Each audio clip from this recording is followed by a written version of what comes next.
বিরক্ত মানে বিরক্তর চূড়ান্ত মানে আমার তো মাঝে মাঝে মনে হয়েছে ওকে আমি পিটাই ধরে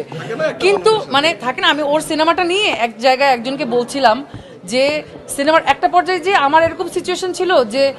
আমি করব না সিনেমাটা আমি চলে যাব থাকবোই না আমি এখানে হ্যাঁ কিন্তু কেন জানি না থেকে গেলাম এভরি টাইম আমার রাগ হয়েছে মেজাজ খারাপ হয়েছে বিরক্ত হয়েছি কেন জানি আবার এবং ও তো থামে না ও থামেই না ও যখন ফোন করে তখন ও কনস্ট্যান্টলি ফোন করতেই থাকে কতক্ষণ আমি ধরবো না তারপর ধরতে হয় হ্যাঁ বয়াতি বলো বলে আপু এইটা এমনও হয়েছে যে কথা ঠিক আছে বলো বলো রাত 2টা 3টা 4টা 6টা মানে each and every detail update সবকিছু ও দিত একটু মানে এই দুজন মানুষ যে পাশে আছে এর সম্পর্কে বলতে চাই বল একটু বল মানে তাদের জীবনে সবচেয়ে যদি কোনো ভয়ঙ্কর মানুষ থাকে সেটা আমি আমি এটা জানি সবসময় যে তাদের জীবনে একটা ফোন রনক ভাইরে বা মুসলিমের উপরে দিলেই তারা ধরার আগে ভাবে যে এখন কি হবে